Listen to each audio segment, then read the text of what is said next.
ऐसा लग रहा है कि वो दिन दूर नहीं है कि ईरान से बड़ी जंग यूरोप में छिड़ने वाली है और ईरान से बड़ी तबाही इस वक्त यूरोप के मुख्तलिफ शहरों में होने वाली है। और फिर ये वक्त शायद आ जाए कि हम देखें कि यूरोप के मिसाइल अमेरिका को हिट करें।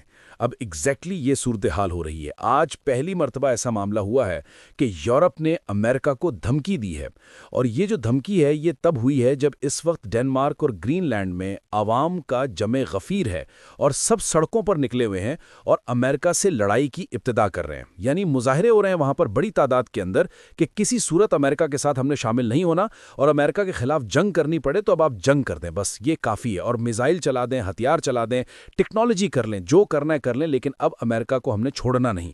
इतनी नफरत पैदा हो गई है। आज यूरोप ने जो बातचीत की है उसमें ट्रंप को क्लियर पैगाम दिया है, जो तुम धमकियां हमें दे रहे हो ना, किसी सूरत किसी गलत फहमी में ना रहना। यूरोप को ब्लैकमेल नहीं किया जा सकता। और साथ उन्होंने कहा है कि हम नेटो के रुकन हैं। ये बात बड़ी अहम है। उन्होंने कहा है कि हम नेटो के रुकन हैं और डेनमार्क को भरपूर हिमायत हासिल है नेटो की। और वजाहत की है कि बरतानिया, फ्रांस, जर्मनी समेत तमाम ममालिक के साथ राब्ते में हैं और आखिरी हद तक जाकर डेनमार्क और ग्रीनलैंड की हिफाजत की जाएगी। किसी तरह किसी गलत फहमी में ट्रंप ना रहे कि वो यूरोप को ब्लैकमेल कर सकता है।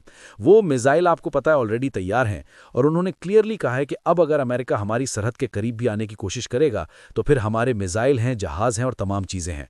आज बेसिकली क्लियरली ये पैगाम चला गया है कि फ्रांस, जर्मनी, नीदरलैंड, फिनलैंड, ये वो सारे ममालिक ने फैसला कर लिया है कि जो मर्जी हो हमने ट्रंप को नहीं छोड़ना। और अगर अमेरिका हद क्रॉस करेगा तो फिर यूरोप से अमेरिका की जंग होगी, और ये जंग इतनी तबाहकुन होगी जिसमें अमेरिका अभी तो यूरोप को तबाह करना चाहता है, पूरा अमेरिका इसकी लपेट में आ जाएगा। आप वक्त ज़रा देखिए कैसे वक्त बदलता है। वक्त यह है कि रूस ने जो बात की है वो बड़ी अहम है। फंस गया बुरा यूरोप। रूस ने कहा है कि अगर रूस किसी भी वजह से ये यूक्रेन की जंग हारने लगेगा, सुनिए ज़रा पॉइंट क्या, इतना अहम पॉइंट कभी किसी ने कहा नहीं। अगर किसी भी वजह से लगे कि रूस ये जंग हारने लगेगा तो हम न्यूक्लियर मिसाइल चला देंगे और सारे का सारा यूरोप उड़ा देंगे, और फिर उसके बाद यूरोप नहीं रहेगा। यानी उनको ये लगा कि अभी हम वो वाली गलती नहीं करेंगे सोवियत यूनियन के दौर की। अगर हमें कहीं भी लगा, अभी तो इसके चांसेस 1% भी नहीं, अगर कभी लगा कि हम रशिया ये जंग हारने लगेगा, यानी उसने बता दिया है कि अगर हम पर ये लगार हुई बहुत सारे मुल्कों की तो हम न्यूक्लियर हमला कर देंगे। अब आप इमेजिन कर लें कि न्यूक्लियर हमला खाली यूरोप पर तो नहीं होगा, वो तो अमेरिका पर भी होगा। लेकिन जो असल मसला ये हुआ है कि ट्रंप ने कहा है कि हमने साला साल यूरोप को सब्सिडी दी, यानी आप पर टैरिफ नहीं लगाया मैंने साला साल। और इस सूरत हाल के अंदर आज मैं आप लोगों को छूट दी है, और अब मैं आपसे कह रहा हूं कि मुझे ग्रीनलैंड दो, तुम लोग सीधे हो गए हो। मैं बड़ा क्लियर कर